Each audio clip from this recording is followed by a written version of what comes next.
Stop everything and listen to me now.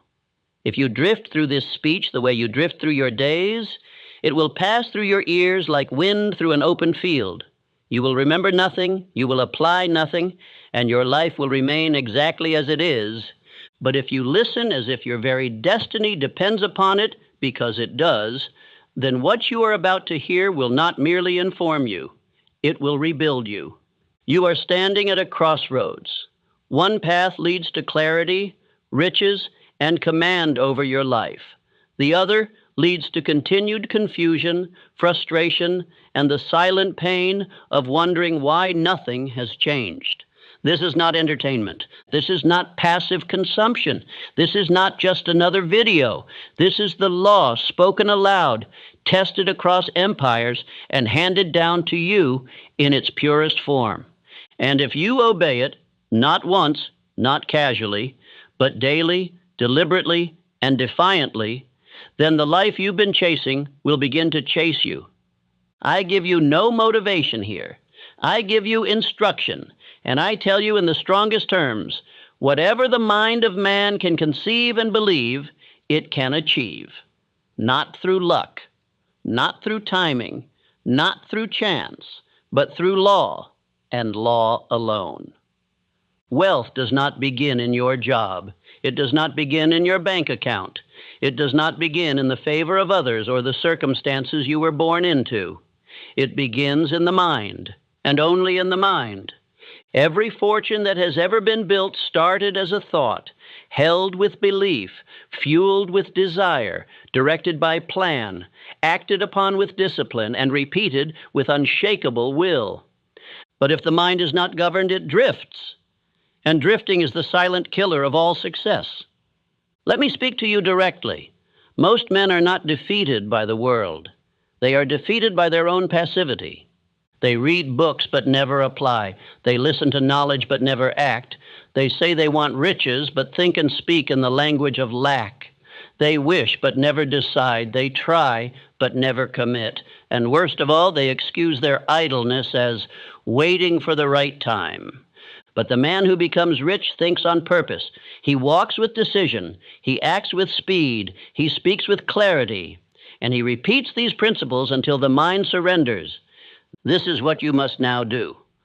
For over 25 years, I was commissioned to study the difference between the men who succeed greatly and the men who fail consistently. I interviewed more than 25,000 individuals who did not succeed, and more than 500 who built measurable wealth, power, and influence. The failures had no structure, no principles, no definite purpose. But the successful, Carnegie, Ford, Edison, Rockefeller, Schwab, each obeyed the same 13 principles, whether they knew them by name or not. These are the principles I will now deliver to you, not as theory, but as immortal structure. I do not give you my opinion. I give you the cause of success, documented and distilled from the minds of giants. Let me be absolutely clear. What you are about to hear is not information. It is a blueprint. It is not a summary. It is a transmission. These are not tips. They are not motivational fragments. They are universal laws, which, when obeyed with repetition and emotional intensity, must yield riches, first in the mind and then in the world. You will hear of desire, the starting point of all riches. Without it, there is no fire. You will learn faith, the medium through which thoughts are translated into reality. You will master autosuggestion, the daily ritual of installing belief and identity. You will discover the value of specialized knowledge and how general education fails. You will understand the necessity of imagination, the workshop of the mind. You will see the demand for organized planning, not vague ambition, but execution. You will learn the power of decision, how success belongs only to the bold. You will master persistence, the refusal to quit even when all seems lost. You will build a master-mind alliance because no empire is built alone. You will control your sexual energy and transmute it into legacy. You will influence your subconscious mind, your silent servant.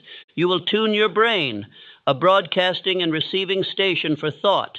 And finally, you will awaken your sixth sense, the invisible force that guides the trained man. These 13 principles are not a menu. You do not pick and choose. They are a system, a code, a law. And the man who obeys all, with faith, repetition, and action, must see results. But I warn you, if you listen only once, your mind will return to its old condition. If you take notes but never speak them aloud, your subconscious will ignore them. If you understand but do not apply, you will remain exactly where you are. This speech is to be studied, not consumed, to be spoken, not merely heard, to be lived, not admired. And if you will repeat it for 7 days, 30 days, 90 days, it will not merely change how you think. It will change who you are. You will begin to walk differently, think differently, speak differently. You will make decisions faster. You will say no to distractions. You will walk away from the voices of the weak. You will begin to build yourself by design. And that is the purpose of this message. I now charge you, as you move into the 13 principles, make a decision. Not to try, not to learn, not to give it a shot, but to train, to obey, to repeat, to live by law, to become the man to whom riches cannot say no. Say this now. I am not here to wish. I am here to learn the laws. I will think. I will act. I will become. Again, I am not here to wish. I am here to learn the laws. I will think. I will act. I will become. This is your beginning. This is your border crossing from wandering to definiteness, from fear to faith, from frustration to fortune. Welcome to the laws of wealth. Let us begin where all wealth begins, not in gold, not in labor, not in opportunity, but in desire. Not a faint wish, not a soft hope, but a burning desire, white-hot, all-consuming, relentless in its demand, deaf to doubt and blind to distraction. There is no success without this fire, none. The man who dabbles will remain poor. The man who wonders will remain weak. But the man who decides that he must have what he sees in his mind, and who will pay whatever price, endure whatever ridicule, wait however long, and act again and again without retreat, that man will be rich. And he will be rich first in mind, then in fact. Desire is not something you stumble into. It is not born of accident. It is cultivated, chosen, and fed. And you must now begin to treat it not as a feeling, but as a command. Let me now give you the story of Edwin C. Barnes, not because it is pleasant, but because it is proof. Barnes was a poor man. He had nothing, not in money, not in position, not in favor, but he had one thing that separated him from the masses, a definite desire to become a business partner of Thomas Edison. Not to work for him, not to serve him, not to impress him, but to become his partner. This was no idle wish. This was not daydreaming. Barnes was obsessed with that one thought, and he would allow no other outcome. With no money, he boarded a freight train. He showed up at Edison's laboratory in rags. He asked to speak with him. And when he was brought into the room, Edison later said that what struck him most was not Barnes's appearance, but the certainty in his eyes. Barnes did not become Edison's partner that day, not that week, not that year. He was given menial work, he swept floors, he waited, but his desire did not flicker. It burned more brightly. He did not complain, he did not waver, he stayed. Years later, Edison created a new invention, a dictating machine. None of his salesmen wanted to touch it. They didn't believe in it. But Barnes saw his moment. He stepped forward and said, "I will sell it." And sell it he did, with such fire and effectiveness that he was rewarded not as a salesman, but as a partner. This is how burning desire becomes fact. Now I tell you plainly, if Barnes had merely hoped, he would have quit. If he had merely wished, he would have found a better paying job. If he had waited for conditions to improve, he would have died a nobody. But his desire was definite, and that desire was transmuted into riches. You must now do the same. There are 6 exact steps by which any man may transmute desire into its physical equivalent. These steps are not to be considered, debated, or tested. They are to be obeyed. The 6 steps to transmute desire into riches. 1. Fix in your mind the exact amount of money you desire. Do not say, "I want plenty." Be exact. Specificity is law. Determine exactly what you intend to give in return for the money. There is no such thing as something for nothing. Life demands value. 3. Establish a definite date when you intend to possess the money. The subconscious must receive direction. Time brings pressure. Pressure creates power. 4. Create a definite plan for carrying out your desire and begin at once, whether you are ready or not. Delay kills desire. Action feeds it. 5. Write out a clear, concise statement of the amount of money, the time limit, what you will give, and your plan. This is your personal contract with wealth. 6. Read your written statement aloud, twice daily, once when you rise, once before sleep. As you read, see and feel yourself already in possession of the money. The subconscious moves by image and emotion, not intellect. Do not merely understand these steps. Repeat them until your life reflects them. Speak them aloud until your voice trembles with belief.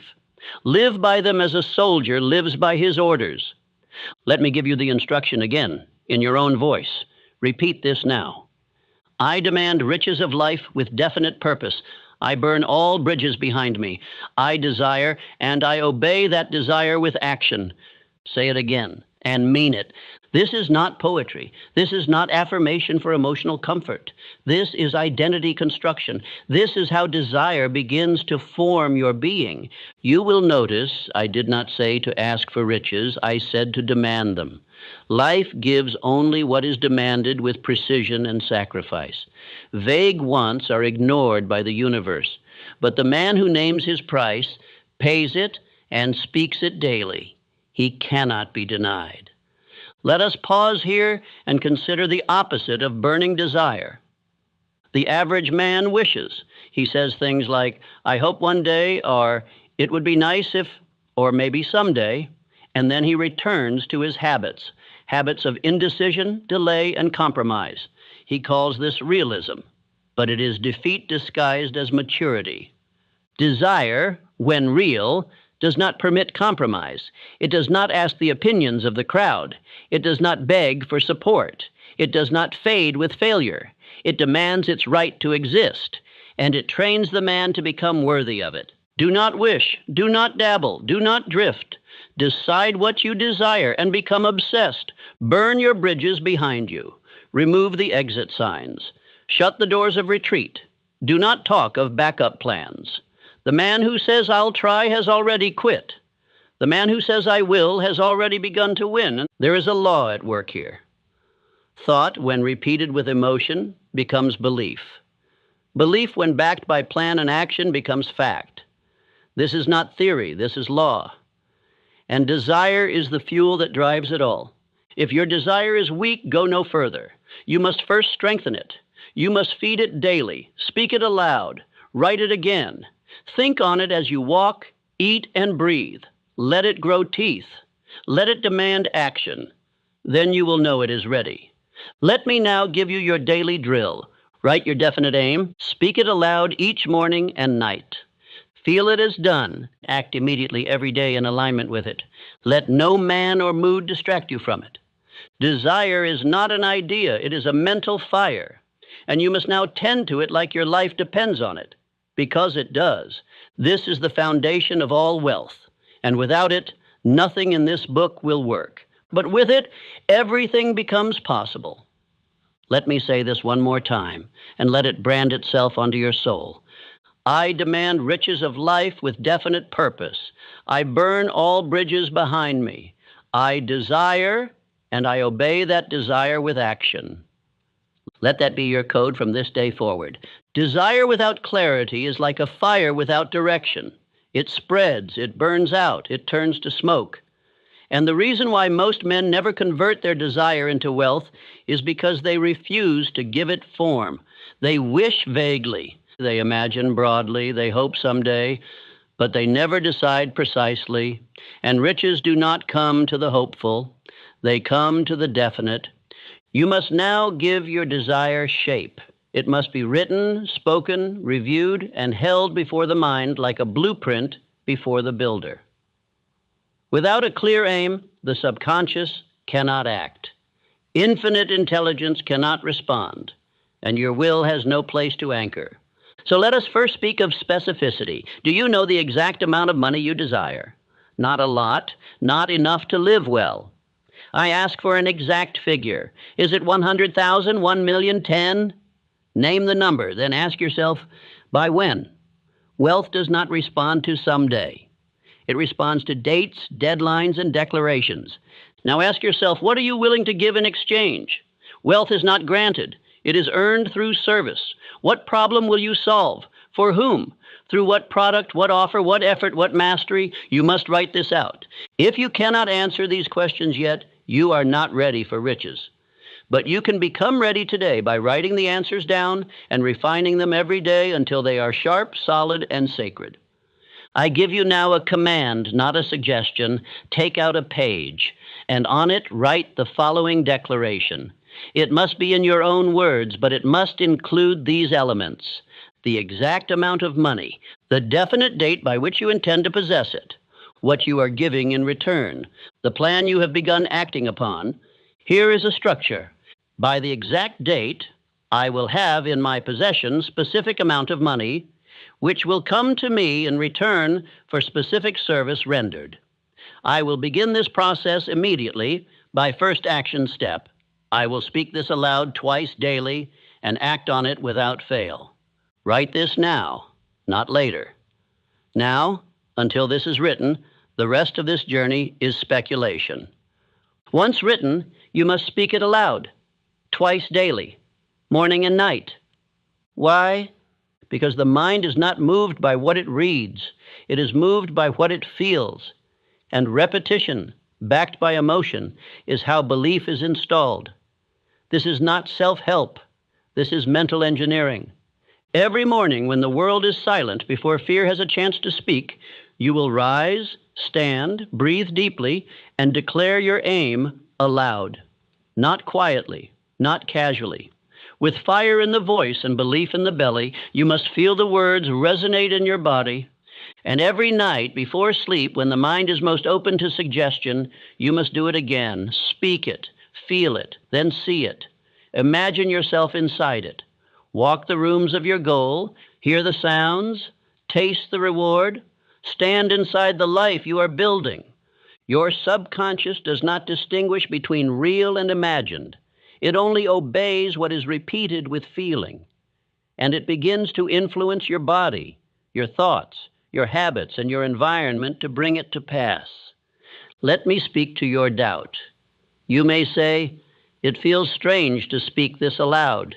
That is because you have been trained by the world to speak of what you fear, not what you demand.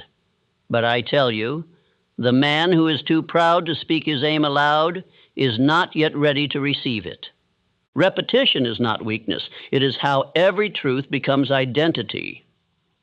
You did not learn to walk, to speak, to write, or to live without repetition. So why would you learn to become rich without the same law? If you skip days, you weaken the signal. If you doubt while speaking, you delay the process. If you treat this like an exercise rather than a command, you will return to drift. But if you obey this daily ritual, you will begin to feel something inside you harden, not in arrogance, but in certainty. You will walk straighter. You will speak with less hesitation. You will make decisions faster. You will act more boldly, because you are no longer wondering if wealth is for you. You are installing the identity of the man who already possesses it. This is the daily reinforcement of desire. You are not visualizing, you are programming. You are not trying, you are constructing it. You are not dabbling, you are commanding. Let me now give you your drill. Morning. Before anything else, stand, breathe, and declare your written aim. Visualize yourself already in possession of the result. Feel the certainty in your chest. Act. Take at least one definite step toward your aim. Evening. Read your aim aloud again. Imagine yourself completing it.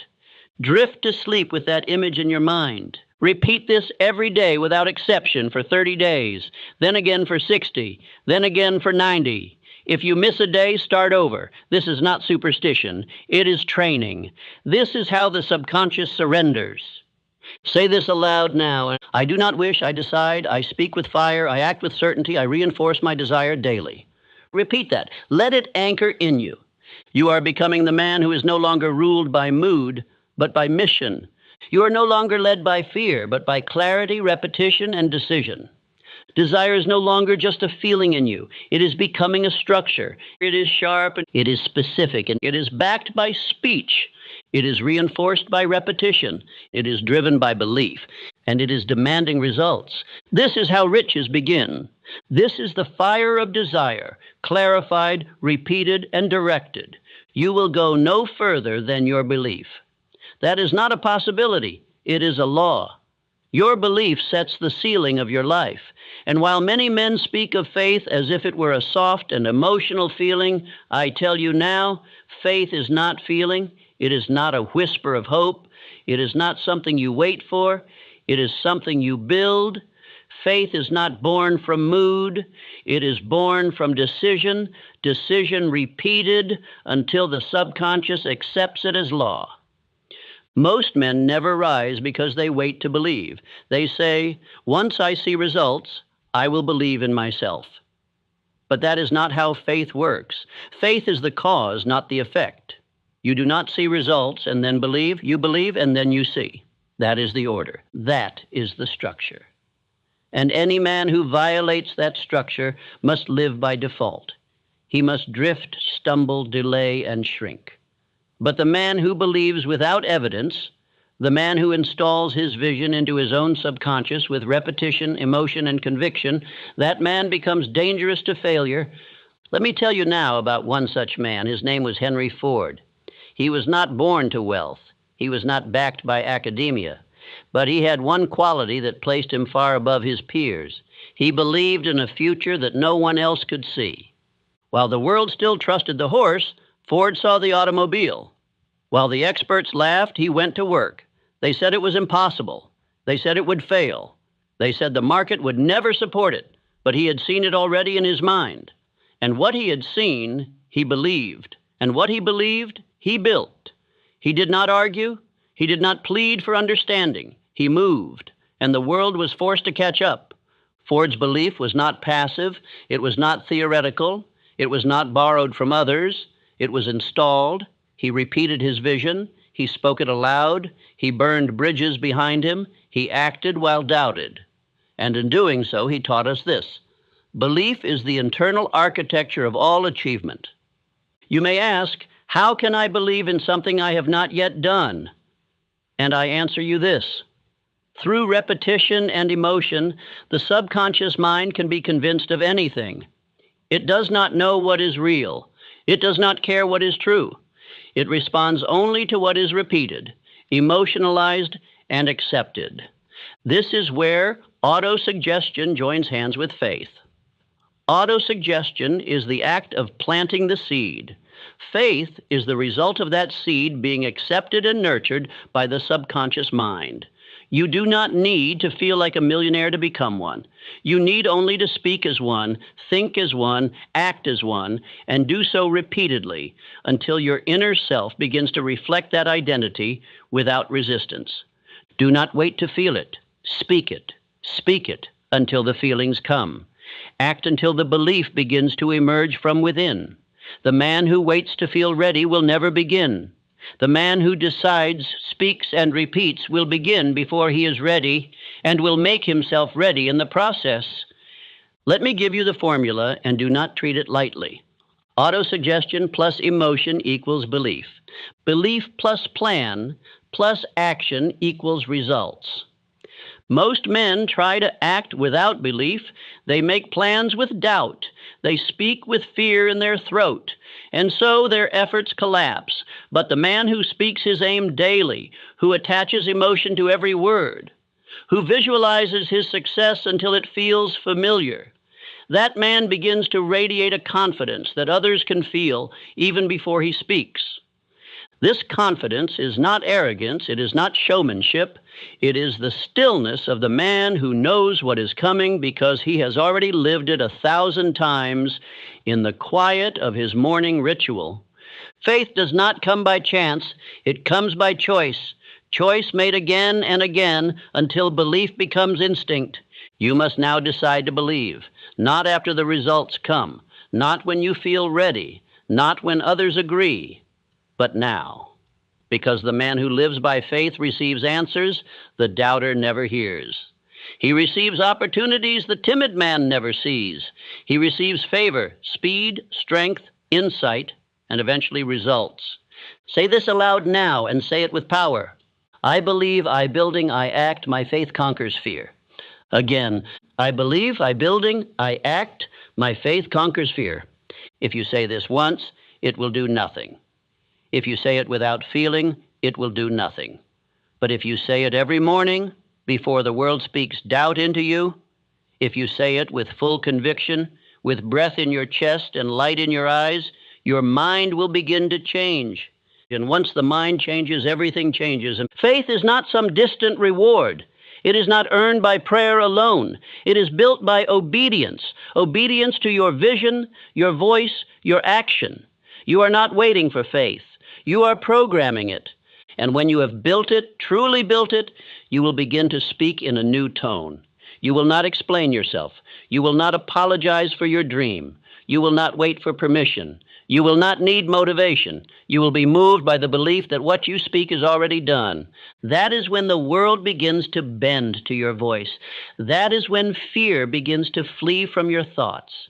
That is when people begin to treat you differently, not because you've changed your clothing or your job, but because you have installed belief into your identity, and belief is magnetic. Let us speak once more. I believe, I building, I act, my faith conquers fear. That is the declaration of a man who has chosen not to be ruled by sight, but by vision. Not by mood, but by mission. Not by doubt, but by law. Faith is the eternal elixir of power, and it belongs to the man who builds it. You cannot build faith by wishing for it. You cannot wait for belief to appear. You cannot hope that one morning you will awaken full of confidence. That is not how the mind works. That is not how law works. Faith is not bestowed. It is constructed, step by step, brick by brick, thought by thought. And the tool you will use to build it is thought discipline, the daily governance of your internal world. Let me tell you what most men do. They speak of goals, but think in fear. They plan for the future, but rehearse the pain of the past. They say they want wealth, but complain of poverty. They affirm victory with their mouths and affirm defeat with their emotions. And the subconscious, which does not argue, which does not reason, accepts all of it, especially what is repeated and especially what is emotionalized. I now give you the governing truth of this entire principle. Write this down. Speak it aloud. Memorize it until your blood recites it in silence. Whatever you repeat with emotion is accepted as truth by the subconscious mind. Not what you read once, not what you think casually, but what you repeat with feeling. This is how all belief is built, not by logic, not by talent, not by knowledge, but by deliberate suggestion. You have already experienced this. Every doubt you carry, every fear you obey, every limitation you've adopted was suggested to you and accepted by repetition. You did not choose those thoughts. They were installed. You were told you weren't good enough. You believed it because you heard it enough. You were taught to fear wealth, to expect rejection, to stay small. And the only reason it feels real is because it has been repeated so many times. But the same process that built your limits will now become your liberation, because now you will become the architect of your belief system, not its victim. And you will build your faith, not in the world's opinion, not in the past, but in your definite purpose, your future, and your authority to command it. You will now install faith by disciplining your tongue. Your mouth will speak only what your future requires. You will no longer describe your circumstances. You will declare your outcome. You will no longer speak from emotion. You will speak to train your emotion. You will no longer talk about what you fear. You will speak only of what you are building. This is not delusion. This is law. Let me now teach you the exact practice. Each morning, before the world invades your mind, you will speak your definite chief aim aloud. You will not whisper. You will not question. You will say it with energy, with conviction, with the kind of voice that says, "This is not a suggestion. This is my contract with the universe." Immediately after you will speak your core affirmations, these are not random phrases. These are identity commands, and they must be stated in the present tense with emotion. Let your body feel it. Let your eyes focus. Let your voice match the man you are becoming. Here is one such affirmation. Say it with me now. I believe, I building, I act, my faith conquers fear. Say it again and again until your voice strengthens, until your body rises, until your doubts retreat. Then at night, before sleep, you will repeat the process. The final thoughts you plant before rest will sink into the subconscious and be nurtured in your sleep. This is not a motivational trick. This is how builders train the invisible worker within them. If you do this for 7 days, you will feel a shift. If you do it for 30 days, you will build a new self-concept. If you do it for 90 days, your inner man will be unrecognizable. Let me now give you a deeper warning. You must not allow any negative thought to go unchecked. The subconscious is always listening. If you catch yourself thinking, "I can't," replace it immediately. "I can and I will." If you think, "This won't work," say aloud, "It is already working in my favor." If you catch yourself drifting into fear, stop and declare, "I walk by faith. I act with boldness. I trust what I have spoken." This is what it means to discipline your inner world. The lazy mind complains. The average mind reacts. But the wealthy mind is trained, guarded, and fed with precision. You will become that man. And once your inner world is trained, the outer world must respond. You will walk with certainty. Others will hear it in your tone. They will feel it before you speak. Doors will open. Resources will appear, not because the world is now easier, but because you have become definite. Faith is not what you have. It is what you become. Say this now. Let it become your command. I believe. I building. I act. My faith conquers fear. Again, slower. With breath in your chest, I believe. I building. I act. My faith conquers fear.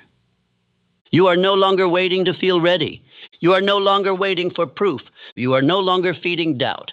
You are now installing belief by law, by repetition, by speech, by decision. This is how faith is built. This is how faith becomes power. And this is how that power becomes wealth.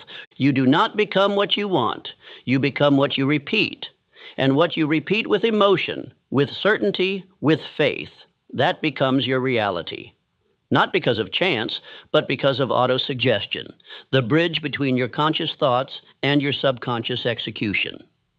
The subconscious mind is the most obedient servant you will ever know, and also the most dangerous if left untrained. It has no judgment. It does not argue. It does not reason. It does not ask whether your command is wise or foolish. It accepts what you feed it, especially if that thought is repeated, emotionalized, and charged with belief. And so I tell you now, every man is using autosuggestion. But only the wise man uses it deliberately. The average man, without realizing it, is programming himself with fear, hesitation, and defeat. He says, "I can't do this." And his subconscious accepts the order. He says, "I'm always broke." And the mind says, "As you wish." He says, "I'm not good with people," or "I never get lucky," or "This is just how I am." And the subconscious goes to work to ensure that those words become reality. But the man who succeeds, the one who masters his world, masters first his words. He feeds his mind only what he wishes to become. He speaks his aim. He repeats his affirmation. He visualizes his success. And in doing so, he instructs his subconscious to create a life in line with those thoughts. This is not a game. This is not an idea to try when you feel like it. This is law. The same law that grows a seed into a tree, that moves the tides, that governs the universe. This law governs your mind. You must now understand that your subconscious is most open 20 minutes after waking and 20 minutes before falling asleep. These are the golden windows. The conscious mind is drowsy in those moments. Its resistance is low, and the subconscious is highly impressionable. What you hear, speak, or dwell on in those windows will sink deeper than at any other time of day. That means you must guard those times with your life. Do not check your messages upon waking. Do not consume fear-based headlines. Do not speak to people who have no aim. Protect your mind like a king guards his throne. In the morning, before the world invades, your first words must be deliberate. Stand. Breathe deeply. Speak aloud your definite chief aim. Read it as law. Do not recite it. Declare it. Then say your affirmations, slowly, powerfully, with feeling. After this, take 5 minutes for gratitude. Not for everything, for something specific. Gratitude tunes the mind for abundance. Then review your goals. Let your mind be flooded with the direction of your life before the distractions arrive. This is your morning ritual. These few minutes will determine whether your day is ruled by vision or by reaction. Then at night, repeat the process. Before sleep, before your conscious mind surrenders to the dark, you must feed your subconscious its final instructions. Speak your aim. Speak your affirmations. Visualize your goal as already complete. See the numbers. See the faces. Walk the rooms. Hear the sounds. Fall asleep inside your success. And your subconscious, like a good servant, will go to work in the night. It will sort, organize, attract, direct, and plant the necessary seeds to move you forward, even as you rest. This is why listening to speeches like these, repeating them, studying them, coming back to them again and again, is not redundancy. It is reinforcement. Each time you return to this message, you are doing so in a new unit of time. You are not the same man you were yesterday. Your beliefs have shifted. Your emotions have evolved. Your understanding has matured. And what you hear today, you could not have fully grasped yesterday. That is why this message must be played often, not for entertainment, but for programming. You are not here to learn a few concepts. You are here to rebuild your subconscious mind so that wealth, discipline, and clarity become automatic. That is what autosuggestion makes possible. Let me tell you this.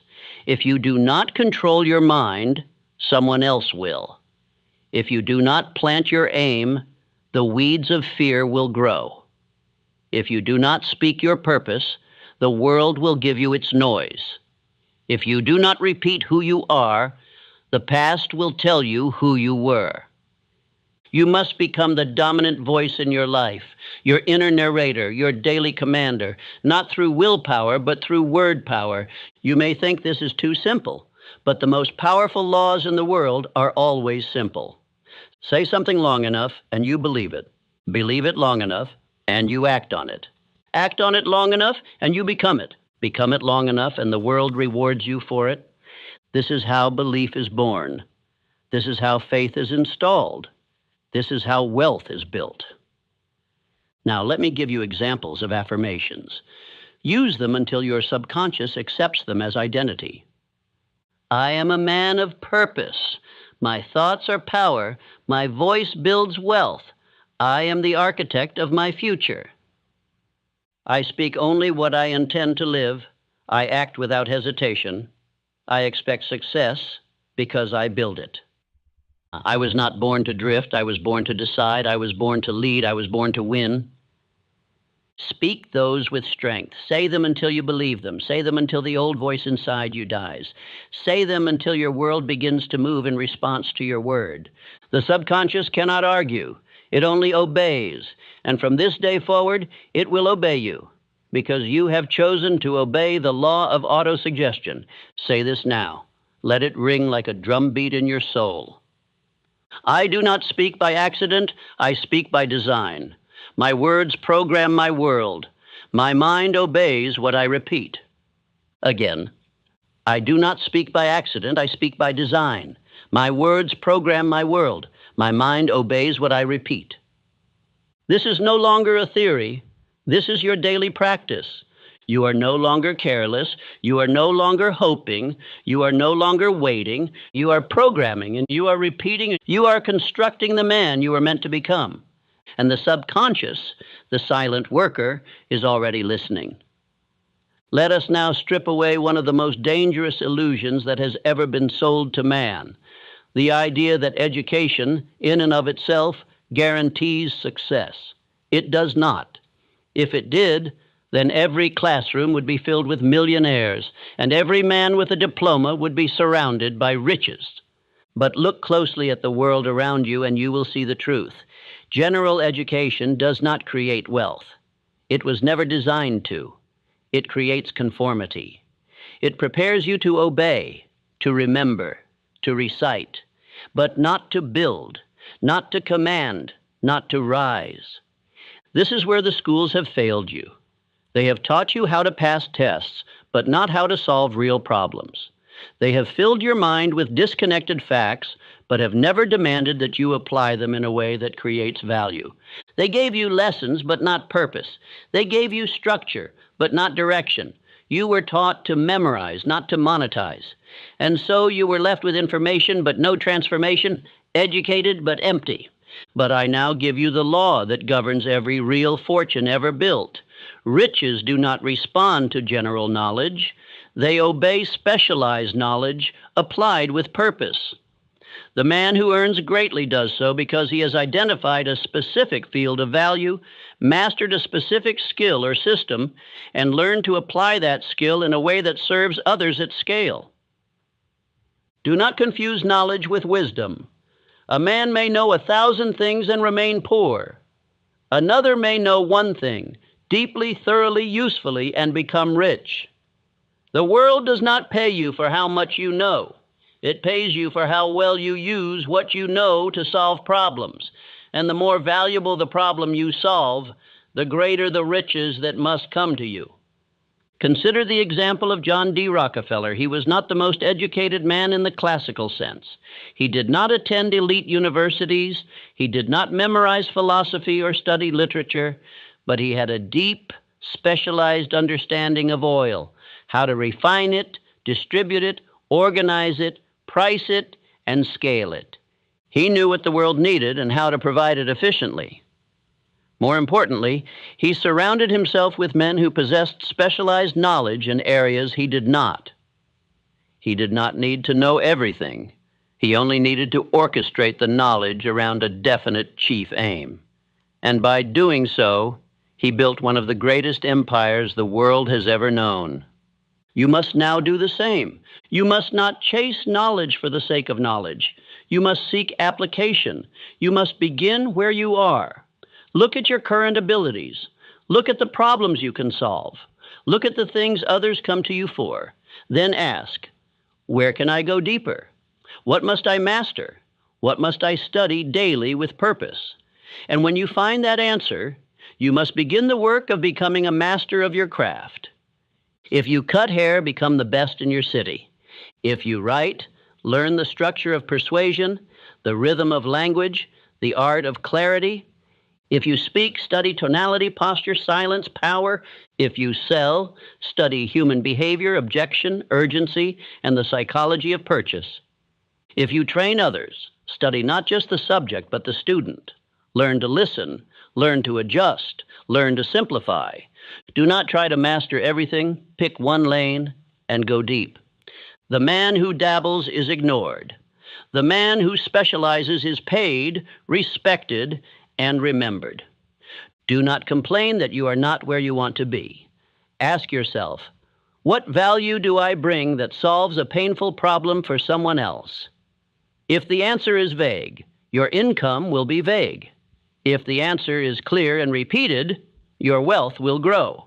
This is the law of compensation. It does not care for titles. It does not care for resumes. It obeys only value rendered and received. Now hear me. Once you have identified your field of value, you must study with a fire unmatched by ordinary men. You must read not for inspiration, but for instruction. You must listen to masters in your field, dissect their thinking, and surpass them. You must study an hour a day at minimum in your domain. In a year, you will know more than 95% of the population. In 5 years, you will be a recognized expert. In 10, if you have obeyed all other laws, you will become irreplaceable. But knowledge alone is not enough. It must be organized, it must be acted upon, and it must serve a definite purpose. That is the difference between a collector of facts and a creator of wealth. Let me now give you your drill. Do not postpone it. Write down the one problem you want to be known for solving. Identify who needs that solution most. Study your skill or knowledge base daily for at least 1 hour. Apply what you study each day in your work or service. Refine based on results. Improve weekly. Repeat endlessly. This is how you become a man of value. This is how you attract riches instead of chasing them. Because once you become valuable, people will seek you. They will refer you. They will promote you. They will pay you, not for your time, but for your insight, your clarity, your confidence, and your results. Say this now and say it with strength. I read to earn. I study to serve. My knowledge creates results. Again, I read to earn. I study to serve. My knowledge creates results. This is your new standard. No more passive reading. No more mental clutter. From now on, your study has one aim: to create wealth by solving problems through specialized skill. The world has enough educated men. What it lacks is effective men, applied men, disciplined men who can do one thing well and do it with greatness. You will become that man. And when you do, wealth will no longer ignore you. Everything that exists was first imagined. Every empire, invention, industry, and fortune was once an idea, a vision, a fragment of thought that existed in the silent chamber of a single mind. The skyscraper stood in the imagination before it rose into the clouds. The bridge spanned a gap in the mind before it was ever constructed in steel. The bank balance, the business, the book, the machine, all were built in thought before they were built in form. You must now understand that your imagination is not a toy. It is not a fantasy generator. It is the workshop of the mind, the place where you create the invisible structures that the world will soon obey. And like any workshop, your imagination must be visited often, used deliberately, and directed toward a specific purpose. There are two forms of imagination: synthetic and creative. Both are essential. Both are powerful. And both must now become tools in your daily labor. Synthetic imagination is the rearrangement of existing ideas, facts, and concepts. It is the type of imagination used when you take known ingredients and assemble them in a new way. Most businesses are born from this faculty. When you take a product that already exists and offer it in a different market, with a better system or to a new audience, you are using synthetic imagination. When you study what has worked for others and reshape it to fit your definite aim, you are using synthetic imagination. It does not create from nothing. It creates by reorganization. Now consider creative imagination. This is the higher faculty. It is the source of the ideas that come without warning, the inspiration that appears in silence, the vision that enters your mind when you are alone, still and seeking. Creative imagination is the connection between your conscious mind and infinite intelligence. It cannot be forced, but it can be prepared for. And it will speak only to the mind that is trained, focused, and surrendered to a definite chief aim. Let me tell you now about a man who obeyed this law. His name, known throughout the world, was Thomas Edison. Edison was not a lucky inventor. He was a deliberate visionary. He worked with such intensity and discipline of imagination that the world was forced to receive what he had already seen. Edison did not merely tinker, he visualized. He saw the electric light before it ever burned. He saw the phonograph before it ever played. He lived inside the solution long before others believed it was possible. And through thousands of failures, he returned again and again to the workshop of his imagination, refining, adjusting, perfecting, not just in laboratory, but in mind. You must now learn to do the same. Before you attempt to build in the outer world, you must first build the structure in your mind. You must walk through the halls of your future. You must see the numbers in your account. You must hear the voices of those you serve. You must feel the table beneath your hands, the document on your desk, the partners around you, the customers shaking your hand. If you cannot see it, you will never hold it. But if you can build it clearly in imagination and return to it daily, your subconscious will begin to instruct your body, your habits, your attention, and your environment to bring it into form. Let me now speak to the man who says, "But I am not imaginative." That is a lie you were taught. You were born with imagination. You have simply trained it to worry instead of create. You imagine worst-case scenarios. You rehearse conversations that never happened. You fear futures you never built. That is imagination in reverse. You must now reclaim it. You must discipline it. You must direct it. You must walk into your mind each morning and each evening and go to work, not in fear, but in construction. This is your new instruction. Every morning after speaking your definite chief aim aloud, close your eyes and visualize it as already real. Do not see it vaguely. See it clearly, with color, with motion, with sound, with emotion. Walk the halls of your business. Hear the laughter of your family. Feel the weight of the success you have spoken into being. Stay in this visualization for several minutes until the feeling becomes real. Then during the day, act in alignment with that image. Make decisions as the man who already owns that vision. Speak as he would speak. Work as he would work. Think as he would think. Every time you obey the image, you move closer to it. Every time you doubt it, you move further away. Then at night, before sleep, repeat the process. Your mind is most open. Your resistance is weakest. Your subconscious is listening.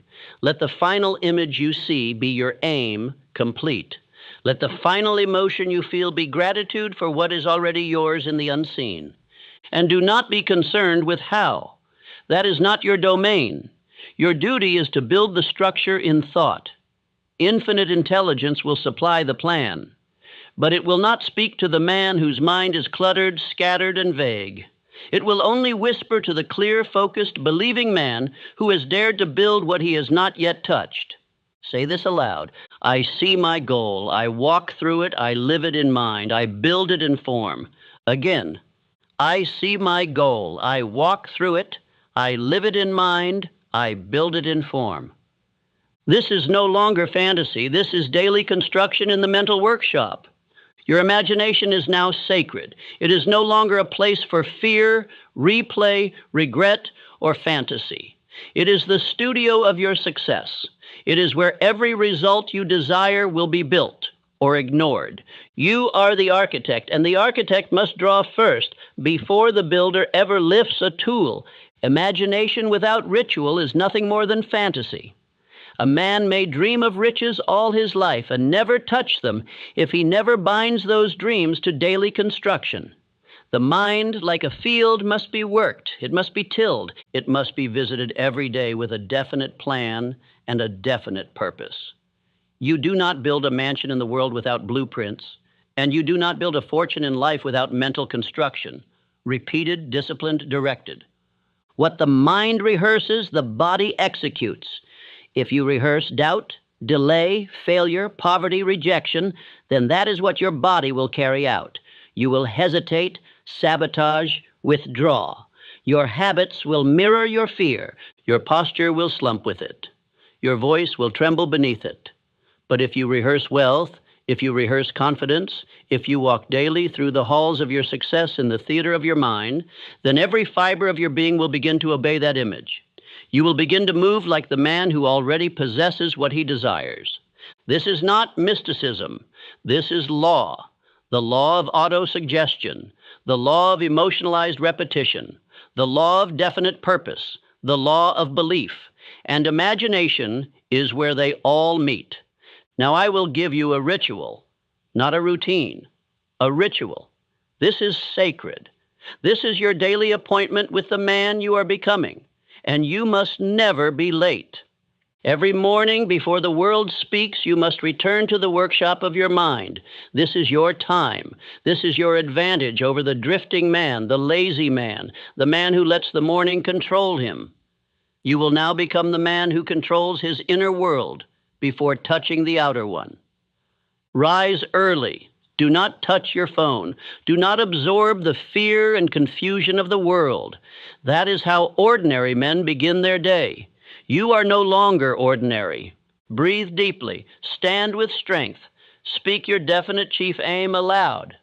Then, with eyes closed and breath steady, walk into your vision. See it, not in blur, not in fog. See it in crystal clarity. You are not watching from outside. You are inside. You are walking the floor of your business. You are closing the deal.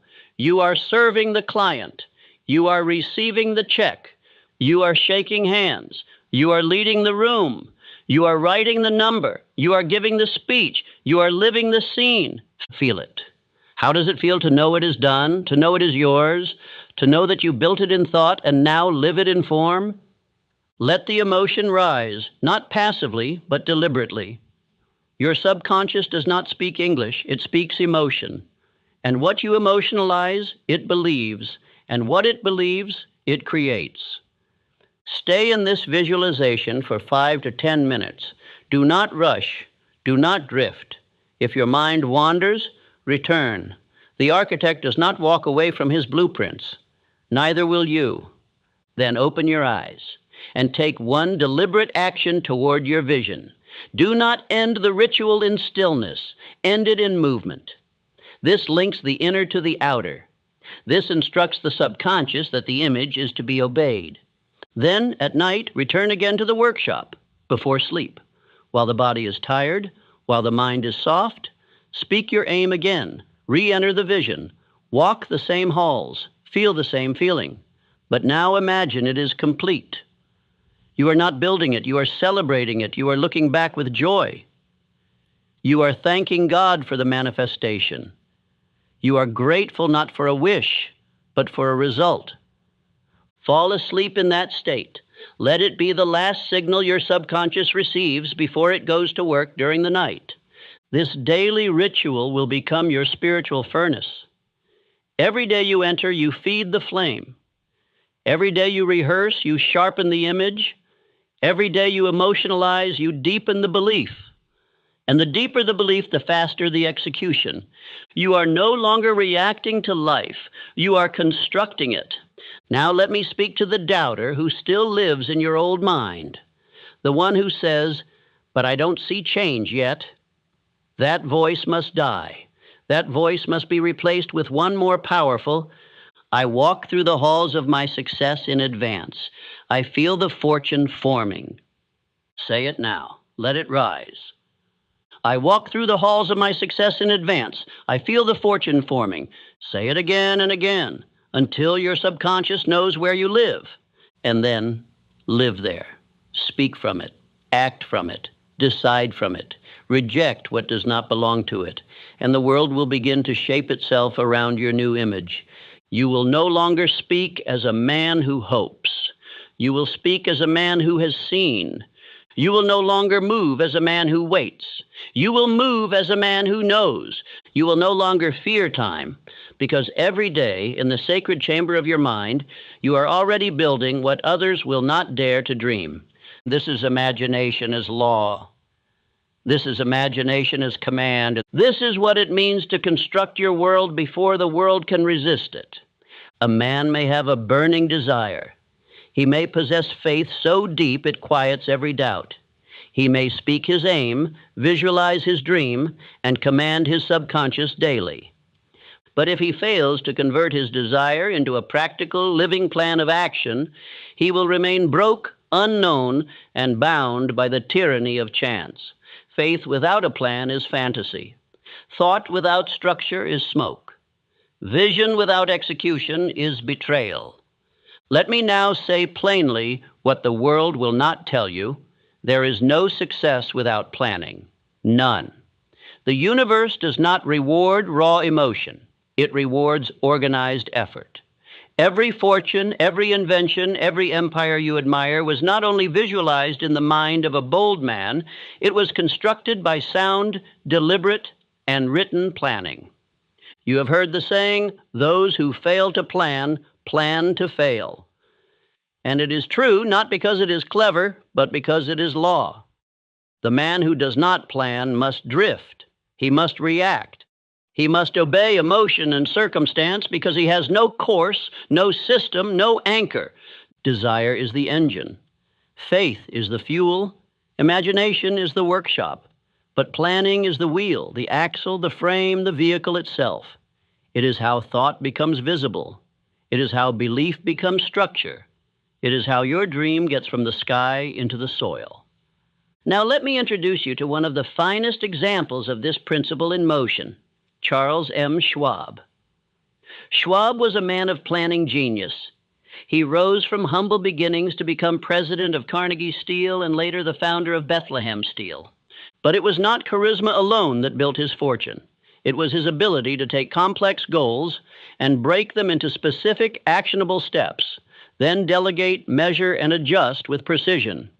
He was once paid $25,000 for a single idea on time management, a staggering sum in that era. What was the idea? He taught business leaders to write down the 6 most important things they needed to do the next day, prioritize them, and do them in order, without deviation. Simple, powerful, eternal. That is planning. Not complicated, but clear and relentlessly applied. You must now become a planner of your own success. You must take what you have spoken aloud in desire, what you have visualized in imagination, what you have repeated in belief, and you must now crystallize it into written, measurable, visible, accountable action. Do not keep your plan in your head. That is where dreams die. Write it, structure it, review it, speak it. Let it live on paper so that your subconscious and your hands can see it, obey it, and execute it. Let no man deceive you. Greatness is not spontaneous. It is not messy. It is not scattered. It is structured, ordered, reviewed, and obeyed. You do not need a perfect plan. You need a plan in motion because motion builds momentum, and momentum makes room for correction. But you cannot correct what does not move. You cannot refine what you have not yet created.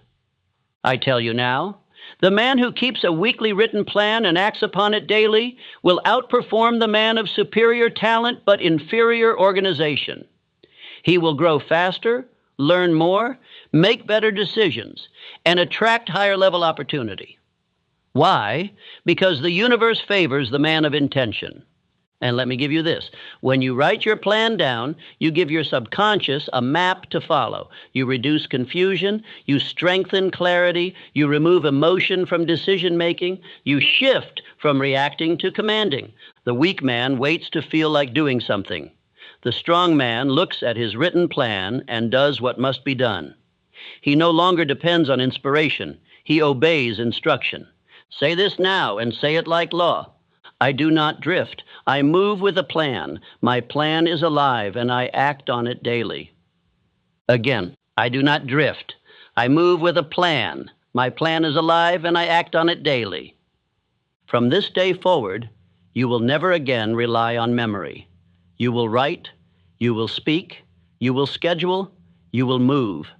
Your plan is not decoration. It is your daily command center, your blueprint, your commitment to success, and the world will now begin to obey the man who writes what he says and does what he writes. A plan that is written once and left untouched is not a plan. It is a dead document. A plan that is admired but not obeyed is not a tool. It is a decoration. The man who succeeds is not merely a man of planning. He is a man of dynamic, evolving execution. He does not cling to a structure that no longer serves. He does not worship his outline. He uses it, adjusts it, and molds it as a living instrument to meet the demands of a changing world. Planning must be alive, or it is nothing. I tell you now, flexibility is not weakness, it is power. The weak man resists feedback. He wants his plan to be perfect from the start. But success does not belong to perfection. It belongs to persistence and intelligent adjustment. Every day you will meet new data. Every week you will encounter new resistance. The man who wins is not the one with the flawless strategy. He is the one who reviews it, refines it, sharpens it, and continues to act without hesitation. Now listen carefully. There are 3 levels of commitment you must now install into your planning structure.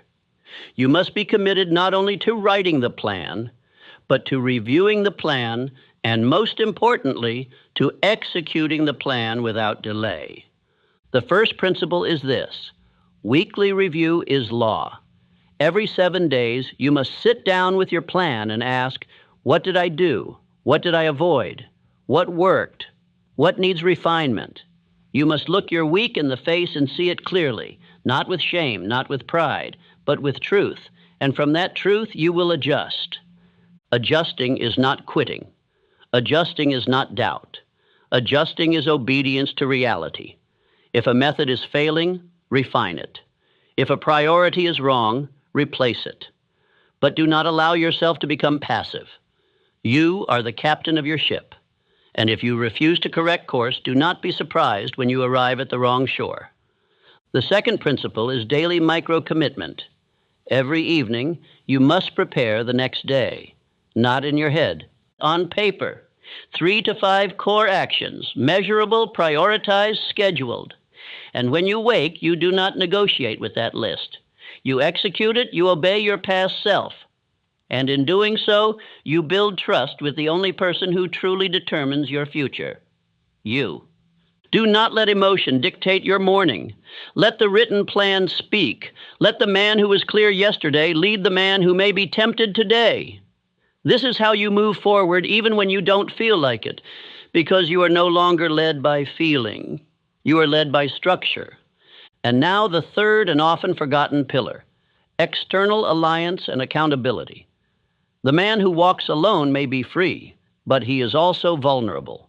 You must now choose at least one man, one individual, who will meet with you weekly, not for casual conversation, not for shallow encouragement, but for execution review. You will share your goals. You will report your progress. You will hear feedback. You will adjust in real time. This is your mastermind in motion. Even the sharpest man needs reflection. Even the strongest man needs structure. Do not let pride isolate you from your own growth. The man who is not reviewed cannot refine. And the man who cannot refine will drift, no matter how powerful his intentions. Let me now give you the execution drill. Commit to it. Once per week, on Sunday night or Monday morning, sit down and review your plan from the previous week. Measure what you did and what you didn't. Take full ownership. No stories, no excuses. Then write your new plan for the week. Choose 3 to 6 critical objectives: clear, simple, and measurable. Share this plan with your accountability partner. Speak it aloud. Each evening before bed, write down 3 to 5 non-negotiable tasks for the next day. These are not chores. These are mission steps. Prioritize them by impact, not comfort.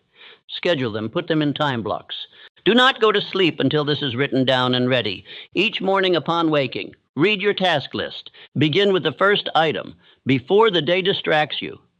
Do not check your phone. Do not wait to feel ready. Do not adjust the plan based on mood. Once per week, have a 15 to 30-minute alliance meeting. Share exactly what you accomplished and what you avoided. Name the challenges honestly. Receive direct feedback. Give it 2. Then declare one bold move for the next 7 days. Make it real. Make it public. This is not suggestion. This is structure. This is how you move from idea to income, from blueprint to structure, from vision to results. This is how men build legacies. You will now become the kind of man who cannot drift. Why? because your life is written, your week is scheduled, your day is predecided, your actions are not hopes, they are commands issued in advance and obeyed in real time. You are not a man of scattered inspiration. You are a man of disciplined execution. Say this aloud now. I do not drift, I plan, I adjust, I act without delay. Again, with conviction, I do not drift, I plan, I adjust, I act without delay. The world has no power over a man who obeys his own plan. He cannot be swayed by gossip. He cannot be slowed by fear. He cannot be stopped by resistance. He is a moving force, a man whose actions are not random, but rooted in definite purpose. You are now that man, and this plan you've built, this living, breathing, evolving plan, is not a piece of paper. It is the daily reflection of a new identity. It is the evidence that you are no longer living by accident. There is no success without decision. There is no riches without commitment. There is no greatness in a man who cannot choose and choose with finality. Indecision is poverty in disguise. It may wear the clothes of intelligence. It may dress itself in caution or waiting for the right time. But beneath it all, it is hesitation. And hesitation is the language of the weak. Let me speak plainly. Every successful man you admire became that way because he decided swiftly and firmly. And every man who failed because he changed his mind often and slowly. The world does not belong to those who wait to see how it turns out. It belongs to those who make it turn by the force of their decision. Most men are ruled by external voices. They ask, "What should I do?" They seek permission. They float between opinions. They test the wind. They hesitate.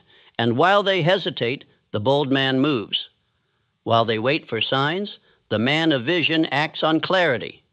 While they deliberate endlessly, the man of decision changes his life forever. Let me give you a model of this principle in action. A man by the name of Napoleon Bonaparte rose from obscurity to empire, not by luck, not by birthright, but by the power of rapid and final decision. His generals often delayed, his enemies often doubted, but Bonaparte studied quickly, moved swiftly, and never wavered once the course was chosen. He advanced while others stood still. He moved while others asked questions. He forced the world to yield because he never did. Do not think this level of decisiveness is reserved for history's giants. The same law that moved Napoleon to glory is available to you now. But it must be used with precision. It must be practiced. It must become your new identity. You must now train your mind to act without unnecessary delay. You must replace "I'm thinking about it" with "I have decided." You must replace maybe with yes or no. You must no longer allow your future to be held hostage by opinions, distractions, or fears. You must move from desire to decision and from decision to action. Let me now expose a truth that many refuse to face. Procrastination is not a time issue. It is a decision issue. The man who delays is the man who has not decided. He says he wants to build a business, but he cannot decide what product to sell. He says he wants to grow, but he cannot decide what skill to master. He says he wants wealth, but he cannot decide what he is willing to sacrifice. And so he does nothing. And in doing nothing, he programs poverty. This ends now. You are no longer permitted to float. You are no longer allowed to delay. You are no longer the man who needs more time. You will now become the man who acts, who moves, who obeys his instinct, who chooses, and who builds his world with the hammer of decisive commitment. Let me now give you the decision drill, a test of your seriousness. Within the next 7 days, you will make one bold, irreversible decision. Not a discussion, not a brainstorm, a decision. It may be financial, it may be relational, it may be a career move, it may be an investment of time, energy, or money, but it must stretch you. It must demand obedience, it must be visible. And once you decide, you do not look back. You do not consult the crowd. You do not reanalyze endlessly. You move forward and adjust along the way. This is the path of all success. Not blind action, not reckless movement, but committed decision followed by relentless execution. Say this aloud. Let it ring in your bones. I decide. I act. I do not wait. I build my life by choice. Again and louder. I decide. I act. I do not wait. I build my life by choice. This is the code of the man who cannot be stopped. He decides what he wants. He names it. He writes it. He speaks it. He moves toward it. And he refuses to quit until it is done. You must understand, indecision weakens the mind. It allows doubt to grow. It gives fear room to breathe. But the man of decision cuts off all retreat. He removes the exits. He closes the back doors. He says, "This is my path. This is my mountain, and I will climb it, or I will die on the rocks." That is how fortunes are made. Not in emotion, not in theory, but in decision, repeated and enforced. You are now that man. No more drift, no more waiting, no more asking for signs. You decide, and the universe responds. If you are looking for a single quality that determines who will become rich and who will die in regret, look no further than this: persistence. It is the one trait that separates desire from fulfillment, belief from result, vision from reality. The man who can continue without applause, without motivation, without obvious progress, is the man who eventually commands success. For success belongs not to the man who begins with fire, but to the man who refuses to extinguish it. Let me be blunt. Most men quit. They quit not because the goal was unreachable, but because they were unwilling to persist through the resistance required to earn it. The world is filled with brilliant men who lacked endurance, talented men who lacked repetition, inspired men who lacked discipline. The graveyard is rich with potential, but poor in execution. And the reason is this: they never built persistence. They expected the road to ease. They mistook effort for struggle and resistance for failure. Now listen closely. No one is born persistent. Persistence is not a gift. It is a habit. It is trained through repetition, through fire, through disappointment, and through decision. You will not persist because you feel like it. You will persist because you have built a mind that refuses to retreat. There are 4 elements that, when combined, form the indestructible habit of persistence. If even one is missing, your will is vulnerable. But when all 4 are present, no setback can stop you.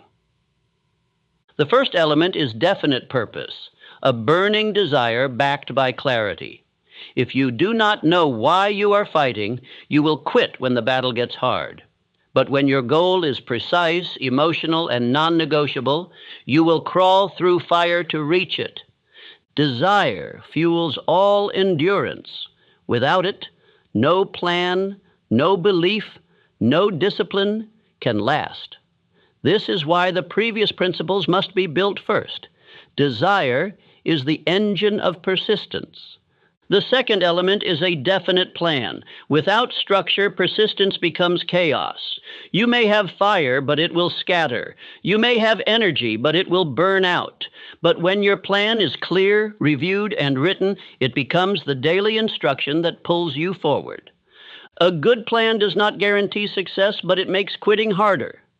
Every box you check reinforces belief. Every task completed strengthens identity. You see your progress, and that sight alone creates momentum. The third element is a mind guarded against negativity. The man who listens to doubters will soon become one.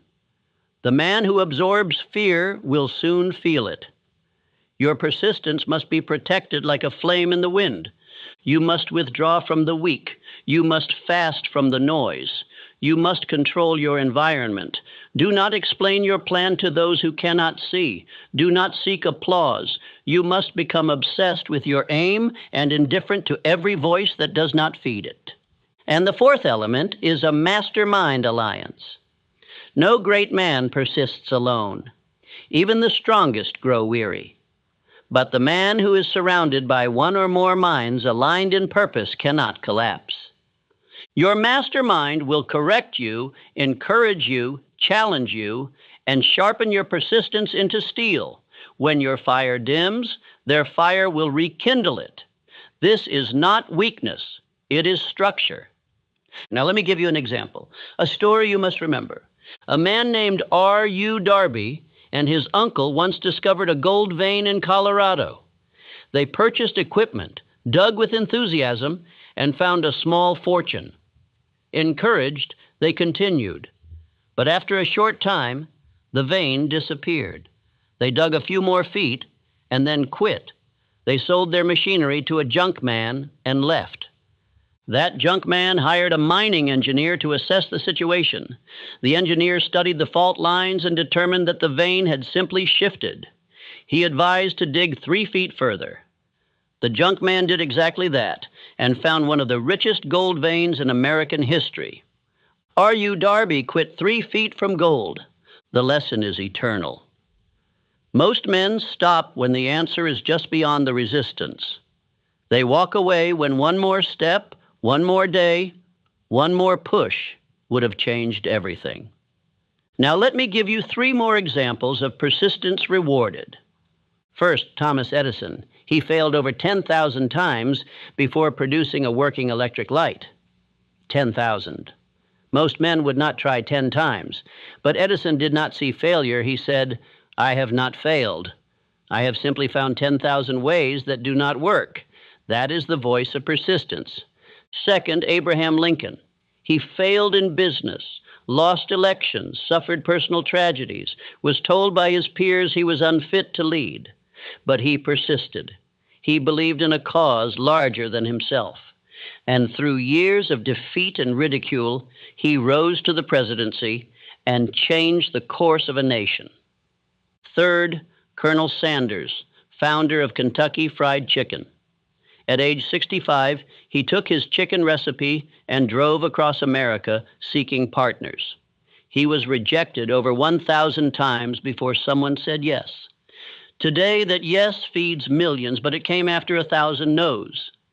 Now ask yourself, what would your life look like if you persisted like this? What would your income be? What would your body look like? What would your relationships feel like? What would your business be producing if you had refused to give up the last time it felt like nothing was working? You must now decide to become the man who persists without exception. That phrase must become your internal law. Not "I try," not "I hope," but "I continue until the door opens, until the skill is mastered, until the money arrives, until the result is mine." Now let me give you the instruction. Write your definite chief aim again, boldly, clearly, without apology. Underneath it, write, "I will persist until I succeed." There is no alternative. Post this where you can see it. On your mirror, on your desk, in your car, in your wallet. Speak it aloud each day. Take at least one action per day, regardless of mood, that moves you closer to your goal. When you feel like quitting, read your aim aloud again. And if you stumble, return without delay. Say this now. I persist, I endure, I advance daily, I cannot be stopped. Say it again with authority. I persist, I endure, I advance daily, I cannot be stopped. That is the voice of a man who refuses to die with potential still in him. This is not the path of the easy. This is the path of the builder, the doer, the overcomer. And you, my friend, are now on that path. Persistence is not something you do once. It is something you do daily, even when the voice of fatigue whispers for comfort, even when your emotions rebel, even when the world gives you every excuse to pause. Persistence is the decision to act regardless of how you feel. It is not found in dramatic bursts of energy. It is revealed in the quiet hours when no one is watching, when no one is cheering, when it is easier to drift. That is the battleground, and you must now win it every single day. Let me tell you the truth. The men who build wealth, who become legends, who forge empires, they are not always the most talented, they are not always the most connected, but they are always the most relentless. They act when others hesitate. They return when others retreat. They execute while others analyze. They push forward not because it is easy, but because they made a vow. I will not stop You must now build that vow into your very identity. And the only way to do it is through daily practice. Just as muscles grow through repetition and resistance, persistence grows only when you act in the face of resistance every day. Here is the rule. You are never again allowed to let a day pass without taking some action, no matter how small, toward your definite chief aim. Do not misunderstand. This does not mean monumental leaps every day. It means movement, progress, obedience to your vision. Some days you may make a phone call. Some days you may refine your plan. Some days you may push through 5 hours of deep labor. Some days you may only review your goals and visualize your outcome. But there must be no 0 days, no gaps, no exceptions. Because when you allow one day to slip, the mind begins to soften. It begins to make excuses. It begins to forget who you are building yourself to be. But when you act, even when exhausted, you reinforce the belief, I am the man who continues. I am the man who persists. I am the man who cannot be stopped. Let me now give you the daily persistence structure.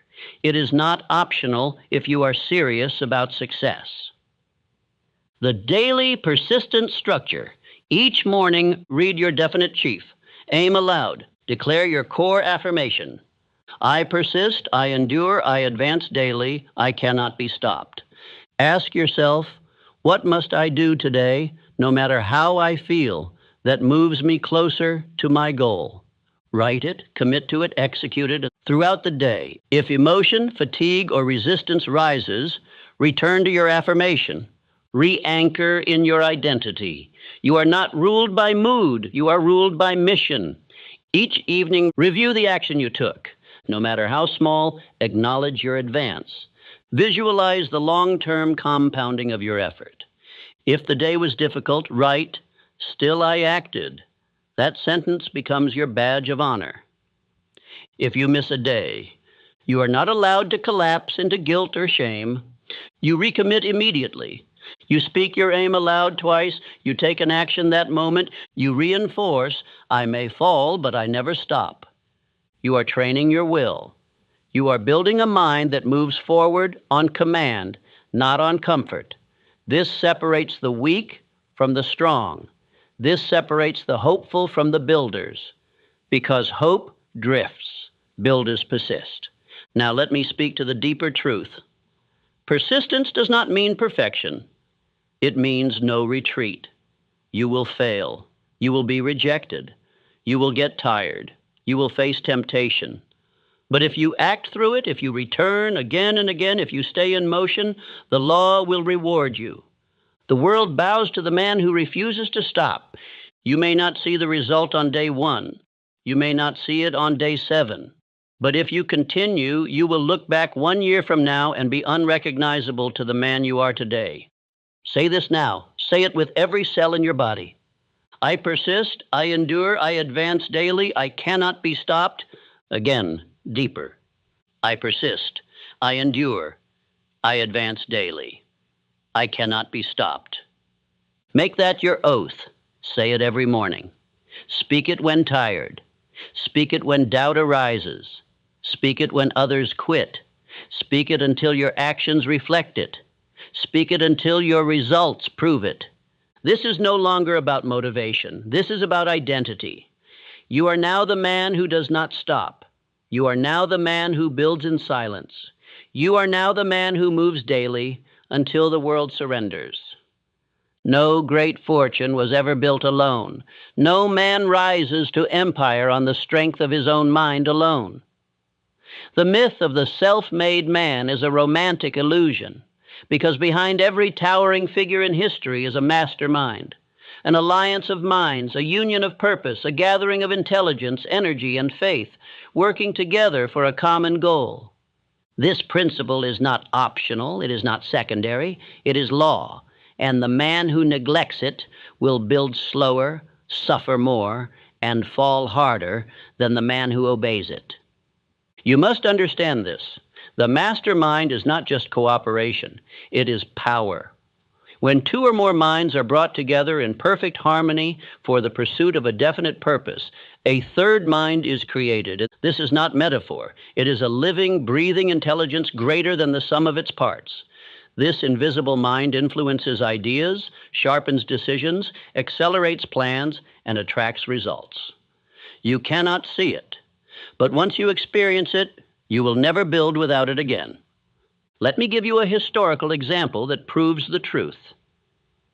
Andrew Carnegie, one of the wealthiest men to ever live, openly credited his success not to his own brilliance, but to the mastermind alliance he formed with a select group of men, each one bringing specialized knowledge, loyalty, clarity, and strength. These men, known as his brain trust, helped him orchestrate not only a steel empire, but an entire shift in American industry. Carnegie knew he could not know everything, but he could build an alliance with those who did. And in doing so, he multiplied his thinking, extended his reach, and increased his fortune. You must now build your own alliance. Do not wait until you feel ready. Begin now. Your mastermind may start with one other person, a friend, a mentor, a partner, someone who believes in your aim, speaks truth, and brings energy, not excuses. You must meet with this person weekly, not to gossip, not to vent, but to share your plans, review your results, and refine your direction. This alliance is sacred, treat it as such, come prepared, speak with respect, listen with intent, offer clarity, demand accountability. In time, you will feel the third force rise. You will speak thoughts you did not know you had. Ideas will form faster. Decisions will sharpen. Courage will increase. This is the mastermind in motion. Now let me speak to something deeper, something often ignored but eternally true. The most powerful mastermind alliance a man will ever form is in his marriage. A woman, rightly chosen, aligned in vision, and honored in spirit, can make a man unbreakable. But a woman, wrongly chosen, or unaligned in purpose, will drain him of vision, strip him of confidence, and sentence him to spiritual poverty.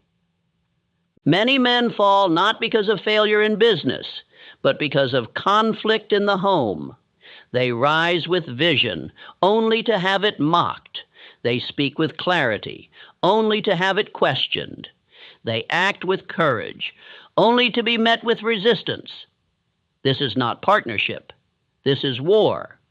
And a man at war with his household cannot build peace outside of it. But when a woman supports a man's purpose, when she believes in his destiny, when she reflects his greatness before the world sees it, that woman becomes the mastermind in motion. Her energy fuels him. Her intuition sharpens him. Her peace steadies him. Her presence becomes a sanctuary. And the man with that kind of partner is dangerous to every limitation. You must choose this alliance with wisdom. And if you are already in one, you must train it, not ignore it. Share your aim. Speak your plan. Invite her insight. Draw strength from her spirit. This is not weakness. This is wisdom. This is law. Now speak this aloud. I build with others. I align in purpose. We rise as one for one goal. Say it again. I build with others. I align in purpose. We rise as one for one goal. You are no longer a lone wolf. You are a builder. And every builder needs a team. Every warrior needs a brother. Every man of wealth needs a counsel. The mastermind is not a suggestion. It is a commandment. And if you obey it, your thinking will expand. Your plans will accelerate. Your doubts will shrink. And you will move like a man, no longer building alone. Of all the principles I have taught, there is none more powerful and none more misunderstood than the mystery of sex transmutation. The moment this word is mentioned, the average man either turns away with discomfort or listens with curiosity. But very few understand what is truly being taught here. Let me now reveal this plainly. Sexual energy is the most powerful creative force in man. It is the root of life, the source of ambition, the core of desire. It fuels reproduction, yes, but in its higher form, it fuels invention, leadership, courage, enterprise, legacy. The man who wastes it will be ruled by the world. The man who masters it will be followed by the world. This principle is not about repression. It is not about denial. It is not about guilt. It is about transmutation, the redirection of powerful energy from the lower realm of indulgence into the higher realm of creation. Every man feels this fire. It is universal. It is unavoidable. But what you do with it determines your destiny. The weak man obeys it. He chases pleasure. He drains himself in fantasy, indulgence, distraction, and emotional highs that leave him depleted.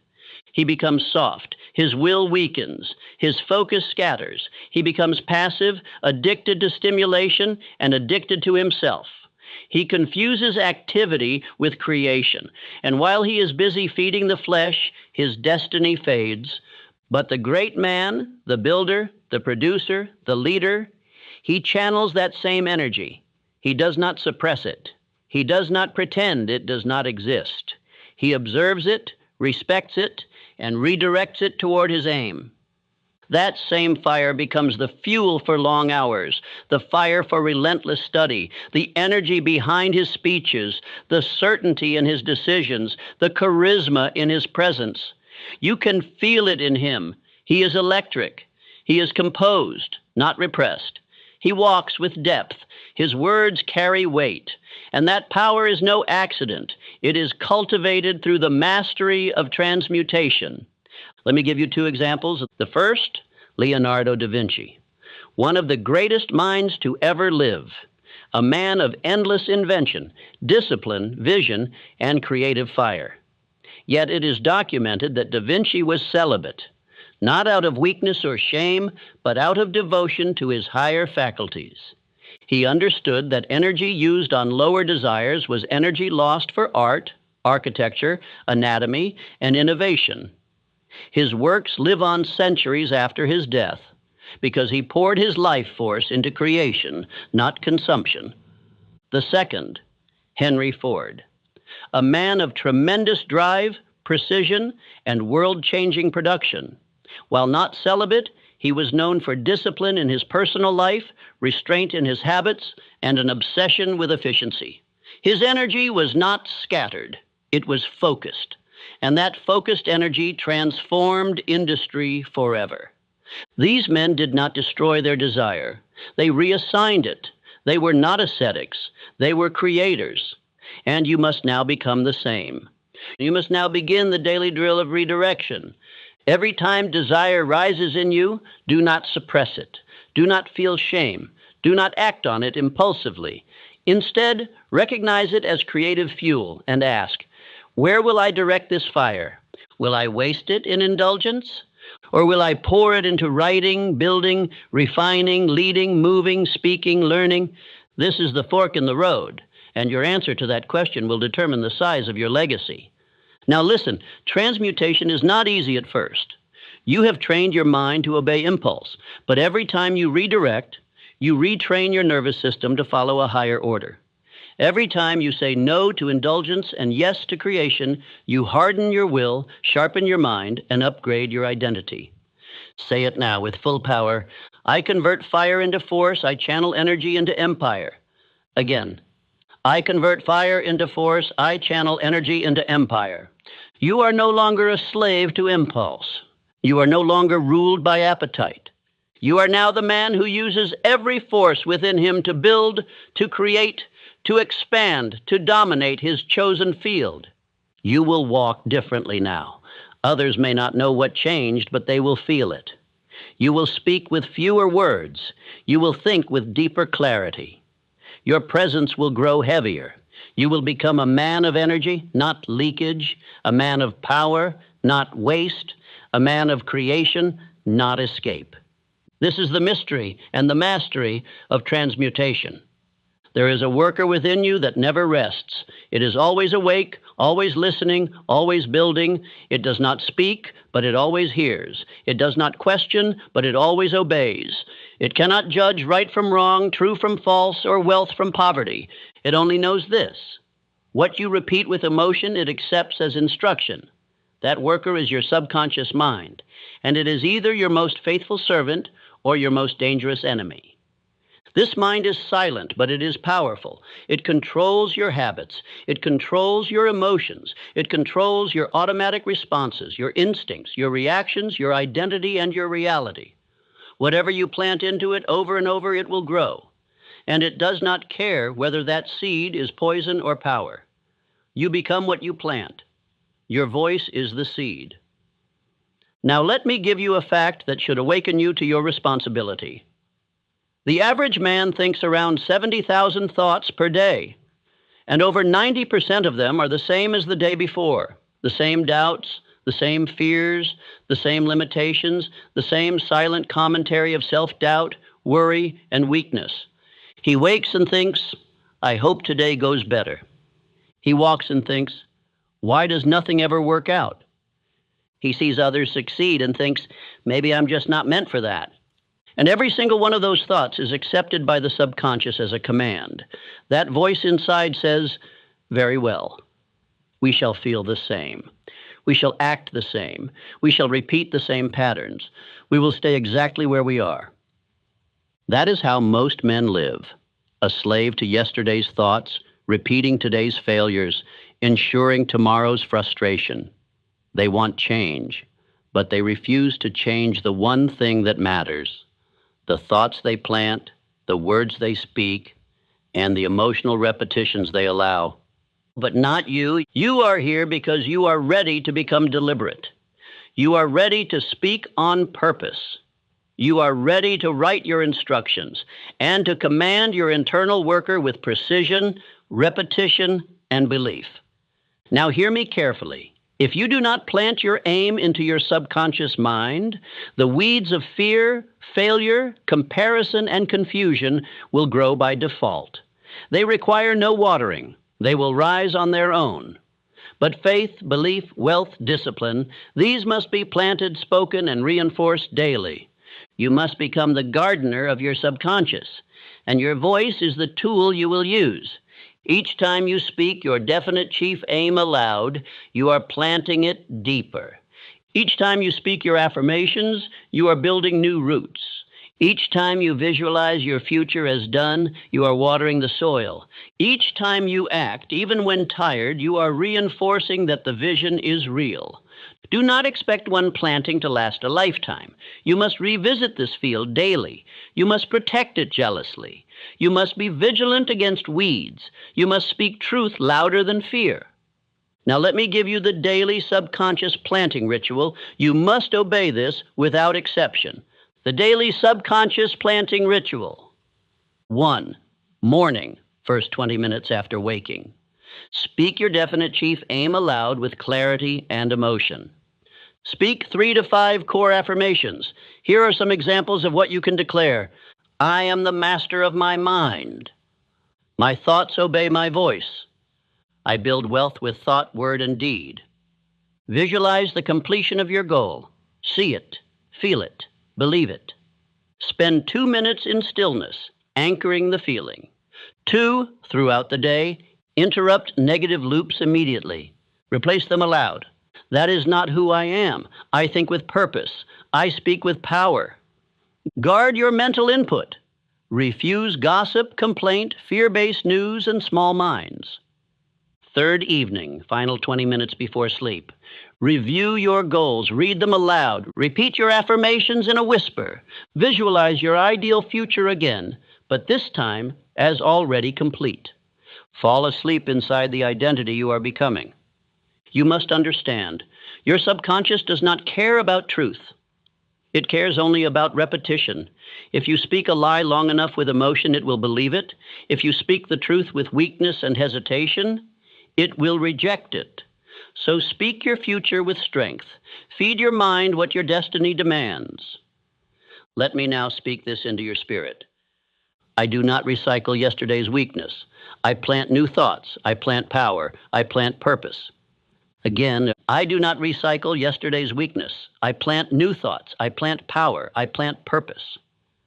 You are not a prisoner of your old identity. You are not a servant to your upbringing. You are not the echo of old voices, old wounds, or old memories. You are the commander of your inner world. And from this moment forward, your subconscious will receive new orders, clear, bold, repeated, and backed by action. Say this now, and say it with the voice of a man who believes what he says. I become what I plant. My voice is the seed.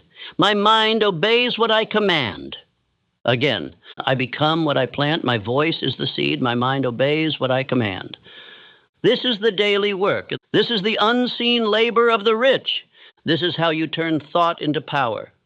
And that silent worker within you, he is ready. He is listening. And now he is yours. There is a hidden force in you that speaks before you open your mouth. It sends signals before you take action. It communicates certainty or confusion, strength or weakness, belief or fear, without saying a word. This is not mysticism. This is the broadcasting and receiving station of your brain, and it is as real and measurable as electricity. It is the invisible energy you carry, the unseen vibration you emit, and the silent invitation you send out to others, opportunities, ideas, and outcomes. You are not only a thinker, you are a transmitter. Most men do not know this. They walk through life unaware that their thoughts are not contained. They think with fear, and they broadcast it. They doubt themselves, and the world mirrors it back to them. They worry, and they attract chaos. And they wonder why success never enters their life, while they are pushing it away with every low-frequency thought they emit. Let me speak to you now in plain terms. Your brain is both a receiver and a broadcaster of thought. It operates like a radio station. You send signals out, and you also receive signals in. But you can only receive the signal that matches the frequency you are tuned to. That means if your dominant thoughts are of wealth, creation, confidence, clarity, and belief, you will begin to attract insights, people, energy, and opportunities that align with that station. But if your station is fear, lack, self-pity, and confusion, then you are tuned to a channel where wealth cannot be received. This is not superstition. This is mental law. You must now become deliberate in how you tune your brain daily. You must carry your aim in your pocket and in your mind. You must remind your brain every hour what station it is operating on, because if you do not choose it, the world will choose for you. Let me now give you an example. A man whose life proved this principle in silence. Henry Ford was not known for being loud. He was not flashy. He did not carry himself like a man trying to impress. But when he entered a room, something shifted. People listened. People followed. People invested. Why? Because Ford was tuned with absolute certainty. He believed in his vision so deeply, so completely, that his presence broadcasted command. He did not beg for support. His belief demanded it. This silent magnetism cannot be faked. It cannot be memorized. It is not found in words. It is felt in frequency. It is the tone behind your tone, the conviction behind your eye, and it begins in the privacy of your own mind. Now let me ask you, what are you broadcasting? What signal are you sending with your thoughts? What tone is behind your movement? You do not need to answer aloud. Your results have already answered. If you are attracting small minds, small opportunities, and small outcomes, it is because your signal is low. If you are repelling support, wealth, and insight, it is because your mental station is out of alignment. But the good news is this: you can retune the signal, and you must do it daily. You must now understand your brain is not just thinking, it is attracting. It is constantly signaling to the world who you are, what you expect, and what you will receive. This is why two men can walk into the same room with the same opportunity, and one leaves with nothing while the other leaves with favor. Because one's brain was tuned for reception, and the other's was broadcasting failure without even knowing it. Now say this aloud. Let it echo within you. I send thoughts of wealth. I receive ideas of power. My brain obeys success. Again, I send thoughts of wealth. I receive ideas of power. My brain obeys success. You are now no longer just a thinker. You are a broadcaster. You are a receiver. You are a magnet for clarity, favor, strength, and opportunity. The world is responding to your frequency right now. There is a door that does not open until the others have been passed through. A chamber that reveals itself only to the disciplined. A voice that cannot be heard by the noisy and cannot be trusted by the untrained.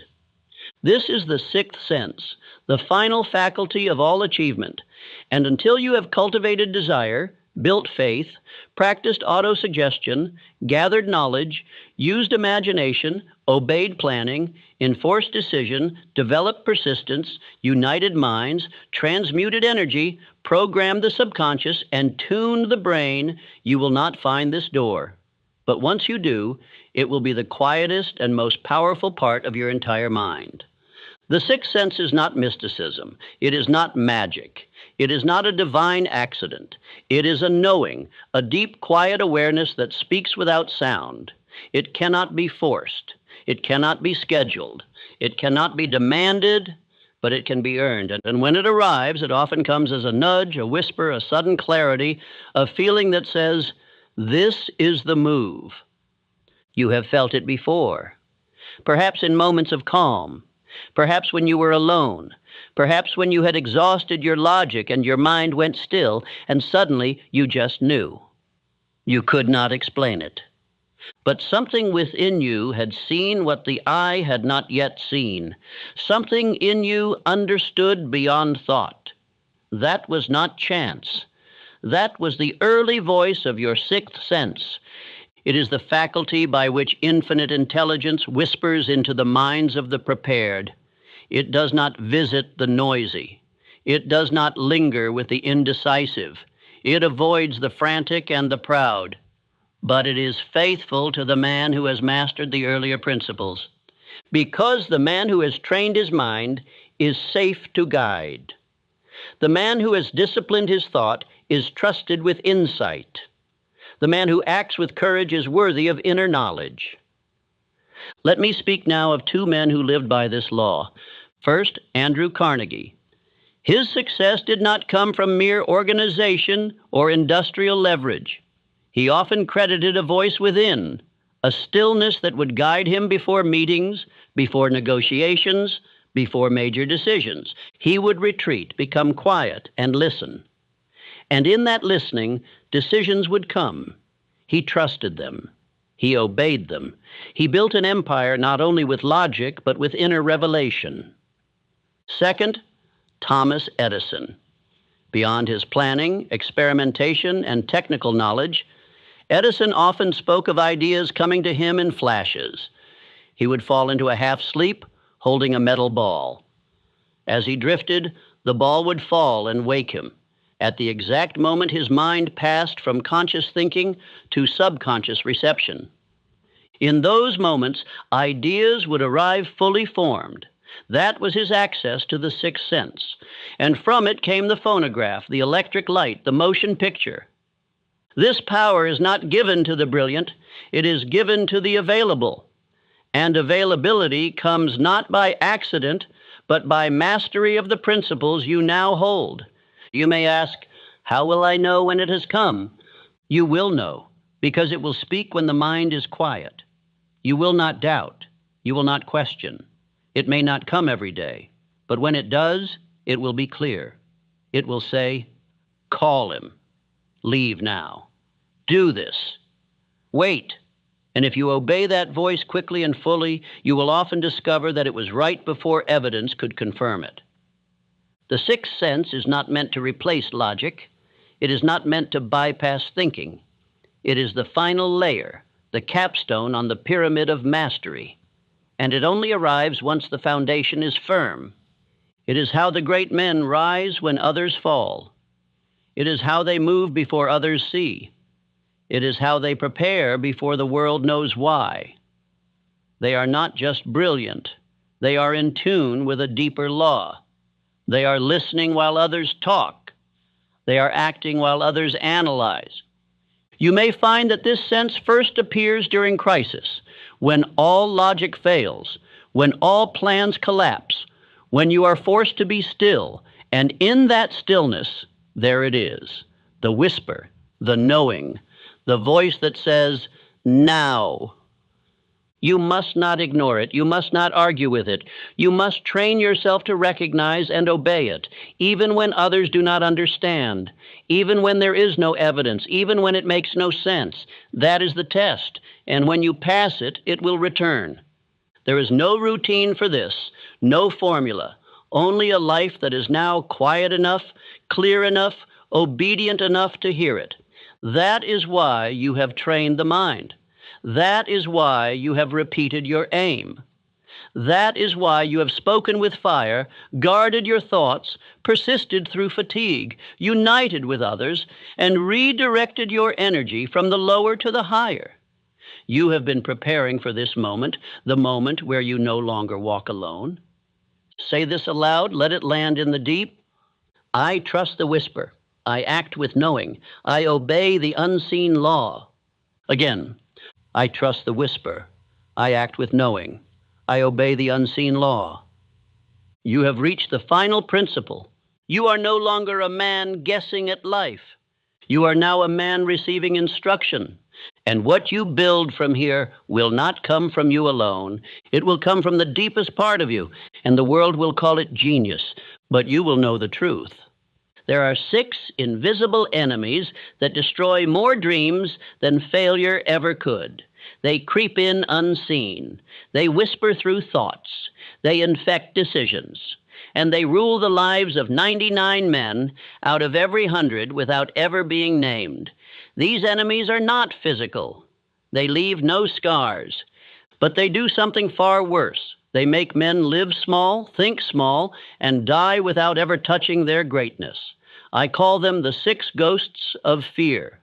And if you are to walk in wealth, purpose, and power, you must learn to recognize them, confront them, and destroy them by name. These 6 fears are poverty, criticism, ill health, loss of love, old age, and death. Every other fear, no matter how subtle or loud, traces back to one of these 6. And each one of them is a form of mental poverty. Each one is a thief dressed in logic. Each one sounds reasonable, but each one must be overthrown. If you do not kill them, they will rule you. And no man ruled by fear can ever become rich, first in mind, then in wealth. Let us take them one by one. And as I speak, listen not just for knowledge, but for the voice you have heard in your own mind. 1, fear of poverty. This is the fear that keeps men frozen. It tells you, don't risk, don't build, don't move. What if you lose everything? It makes you believe that lack is safer than the pursuit of wealth. It tells you that comfort is success. But comfort is the grave of achievement. Fear of poverty will make a man stay in a job he hates, in a city that drains him, in a routine that kills him, because the thought of losing a little feels more dangerous than gaining a lot. This fear is what made slaves out of free men. It is what makes a man settle. It is what keeps him quiet when he should speak. It is what makes him seek security instead of sovereignty. You must kill this fear by declaring, I serve purpose, not paycheck. I build value, not safety. I do not fear lack. I produce wealth. Repeat it daily until the fear of loss is replaced with the desire to grow. 2, fear of criticism. This is the fear that silences the voice of many before it ever speaks. It says, what will they think of you? What if you look foolish? What if they don't approve? And so the man who could lead stays quiet. The man with the idea keeps it hidden. The man who was made to stand tall crouches down to blend in. This fear is what keeps you average, because average is safe. Average is accepted. Average is never mocked. But average is death to the man who was born with vision. Let me say this plainly.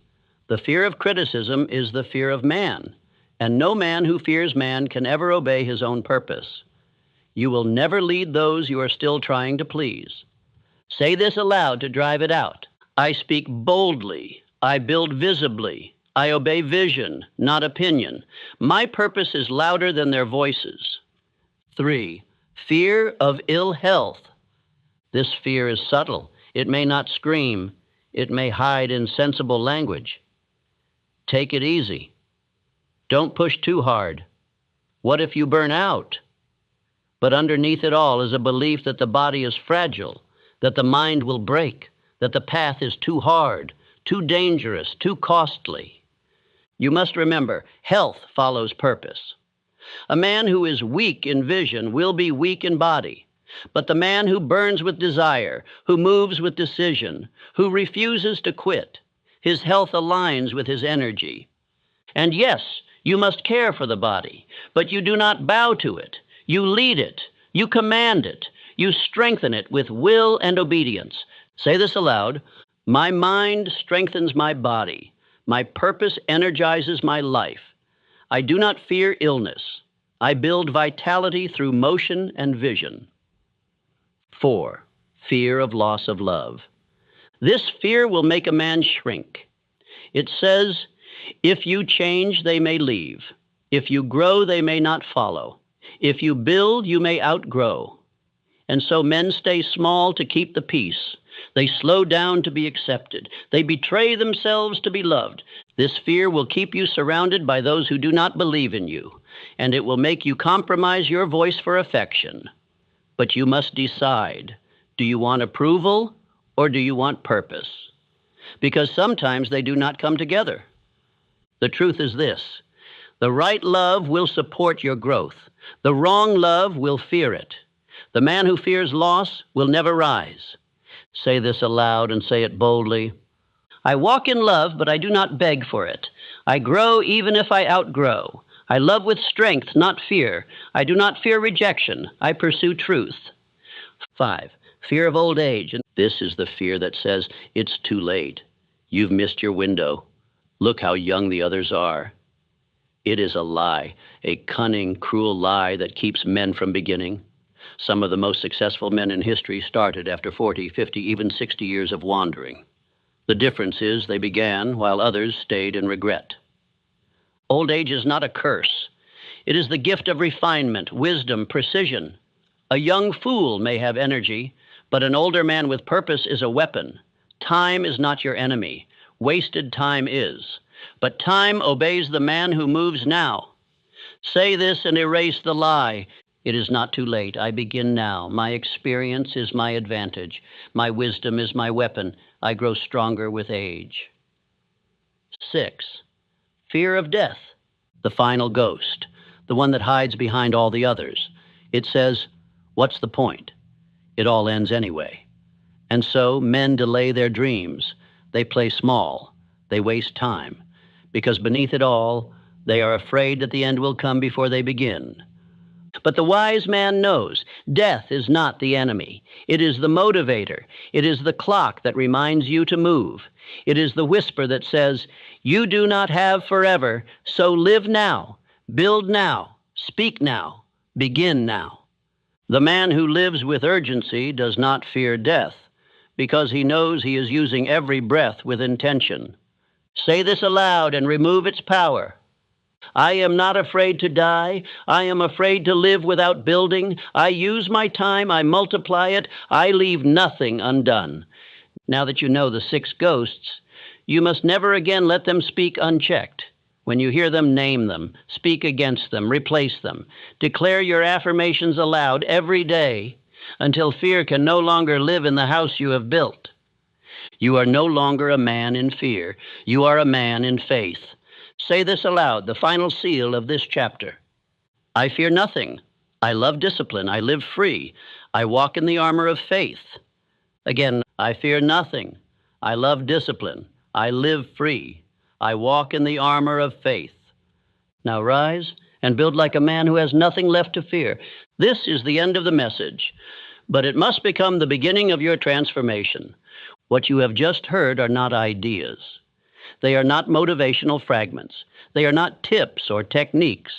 They are universal laws, immutable, eternal, not invented by man, but discovered in the minds and lives of those who rose from nothing to everything, the poor who became powerful, the timid who became rulers, the wanderers who became wealthy. These 13 principles are the structure behind every enduring success in history. They are the cause.